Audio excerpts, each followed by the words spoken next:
à tous. Bonjour à toutes. L'école a créé pour chacun de vous un espace sur Internet, un blog WordPress sur lequel vous pourrez présenter vos travaux, articles, enquêtes et interviews. C'est un outil très pratique pour montrer à vos futurs employeurs ce dont vous êtes capable. Une fois enrichi en contenu, il deviendra votre vitrine professionnelle.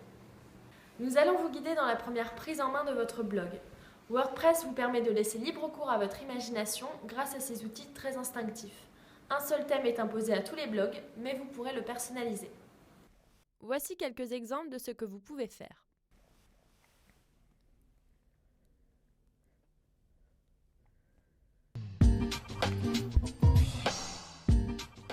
Vous allez recevoir un mail comme celui-ci, il vous donne votre identifiant et un lien sur lequel cliquer pour configurer votre mot de passe. Rentrez votre identifiant et votre mot de passe. Vous accédez alors au back-office de votre blog. Commencez par vous occuper de son apparence générale. Dans Identité du site, choisissez le titre de votre blog, par exemple Démo blog EFJ. Sous celui-ci, vous pouvez insérer un slogan. C'est un moyen supplémentaire de personnaliser votre blog. Une fois que c'est fait, cliquez sur Enregistrer. Le slogan peut être un credo, une citation qui vous tient à cœur, ou encore une présentation rapide. Toujours dans la partie personnalisée, occupons-nous maintenant de votre image d'en-tête. Cliquez sur Ajouter une nouvelle image. Vous pouvez glisser directement votre photo dans la fenêtre ou bien cliquer sur Choisir des fichiers dans votre bibliothèque. Pensez à utiliser une de vos photos personnelles ou bien une image libre de droit.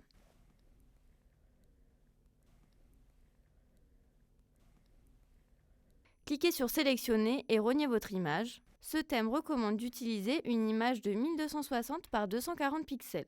Si ce n'est pas le cas, il vous sera possible de la recadrer à votre guise pour qu'elle corresponde à l'espace en forme de bandeau en haut de l'écran. Enregistrez le tout. Votre blog dispose d'un visuel personnalisé, il faut maintenant préparer la structure. Le choix de vos rubriques est une étape capitale. Il reflète votre ligne éditoriale, comme dans tous les médias.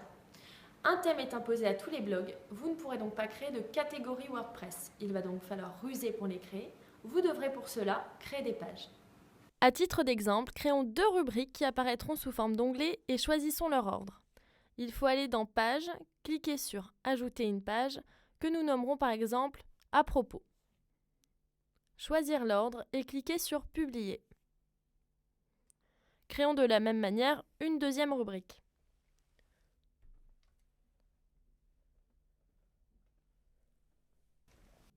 Vous pouvez visualiser le résultat en cliquant sur « Aller sur le site » et retourner dans l'interface en cliquant sur « Tableau de bord ». Dès lors, 2 possibilités s'offrent à vous. Soit vous créez vos articles sous forme de pages et vous les associez à l'une de vos pages parentes comme ceci.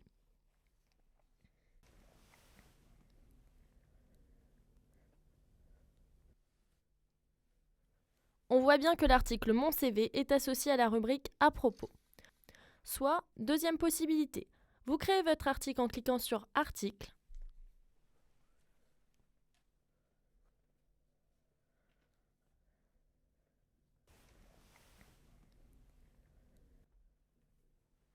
Dans ce cas, votre article ne fera pas partie de l'arborescence du site et apparaîtra dans les articles récents en colonne à gauche de l'écran.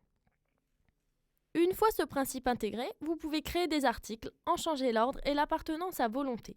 Il est possible également de multiplier les niveaux d'arborescence comme à l'écran.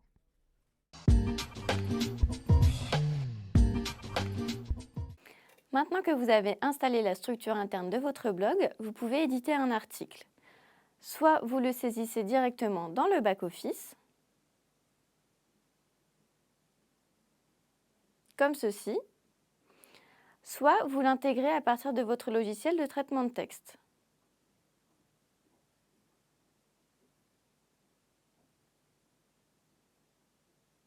Dans ce cas, utilisez la fonction Coller en texte et effectuez la mise en page directement dans le back-office. À l'aide de l'icône Ouvrir et fermer la barre d'outils, affichez celle-ci en entier. Vous pourrez y retrouver les fonctions habituelles, gras, souligné, italique, centré, etc. Dans Paragraphe, choisissez la taille de votre typo. La police, quant à elle, ne peut être modifiée à moins de savoir coder. Les listes à puces ou numérotées ou le bloc de citation permettent de varier les mises en page. Rien n'est définitif, faites des essais, changez les couleurs, il vous sera toujours possible de revenir en arrière.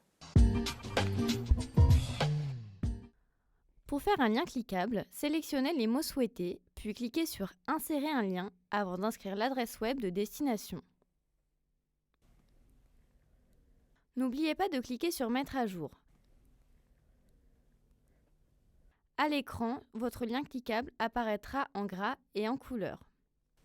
L'internaute pourra ainsi accéder à votre lien externe. Vous pouvez changer à votre convenance la couleur de votre lien, comme ceci. En termes de référencement, les liens sont particulièrement valorisés par Google et donc à privilégier. Cela montre que vous êtes connecté vers l'extérieur, que vous faites vivre Internet. Nous espérons que cette première partie du tutoriel vous aura aidé dans vos premiers pas sur votre blog.